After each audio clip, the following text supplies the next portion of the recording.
बाळासाहेबांनी स्थापन केलेल्या शिवसेनेचा आज 58वा वर्धापन दिन आहे। मराठी माणसाच्या न्याय हक्कासाठी शिवसेना प्रमुखांनी खऱ्या अर्थाने शिवसेना सुरू केली, स्थापन केली, त्याचा 58वा वाढदिवस। खरं म्हणजे या वर्धापन दिनाच्या निमित्ताने आपल्याला मी शुभेच्छा देत असताना माझ्या मनामध्ये एक वेगळी भावना, वेगळा आनंद आहे। कारण खऱ्या अर्थाने 1966 साली आज शिवसेना त्या काळी बाळासाहेबांनी स्थापन केली आणि खऱ्या अर्थाने मग मराठी माणूस, त्याला न्याय हक्क, त्याला नोकऱ्या, हे सगळं करत असताना शिवसेनेची व्यापक भूमिका वाढत गेली। शिवसेना पूर्ण देशभरामध्ये आपले एका हिंदुत्वाचा पुरस्कार आणि गौरव करणारी संघटना म्हणून लोकप्रिय झाली। आणि आज शिवसेना वर्धापन दिन आहे। शिवसेना वाढली ठाण्यात, शिवसेना वाढली कोकणात, शिवसेना वाढली संभाजीनगरमध्ये, शिवसेना वाढली महाराष्ट्रामध्ये।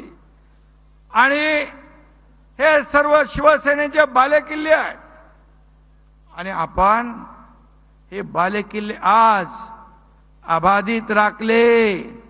कोणी म्हणाला ठाणे पडेल, कल्याण पडेल, महाराष्ट्रामध्ये आज आपण पाहिलं ठाणे कल्याण 2-2 लाखापेक्षा जास्तीच्या मताधिक्याने आपण जिंकलं।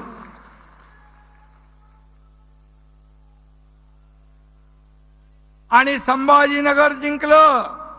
भुमरे इकडे आहेत। कोकणामध्ये एकही जागा उभाटाला मिळू शकली नाही आणि म्हणून आपण हा विजय घासून पुसून नाही तर ठासून विजय मिळवलेला आहे। ठासून शिवसेनेचा परंपरागत मतदार आज आपल्या सोबत आहे, धनुष्यबाणासोबत आहे। आणि शिवसेनेच्या हक्काच्या मतदारांनी आपल्या शिवसेनेवर विश्वास ठेवलाय। आणि म्हणून मी तमाम शिवसैनिकांचं आणि शिवसेनेवर भरभरून प्रेम करणाऱ्या मतदारांचं मनापासून अभिनंदन करतो, मनापासून त्यांना धन्यवाद देतो। आणि त्यांच्या समोर मी नम्रपणे नतमस्तक होतो। आज काँग्रेसच्या दावणीला बांधलेली शिवसेना सोडवण्यासाठी, बाळासाहेबांचे विचार जपण्यासाठी 2 वर्षापूर्वी आपण उठाव केला। मगाशी आपल्या वाघमारे ताईंनी सांगितलं, मी सगळ्यांची भाषणं ऐकत होतो येताना गाडीमध्ये। वंशे साहेब कुठे आहेत? गुलाबरावचं इथंच ऐकलं।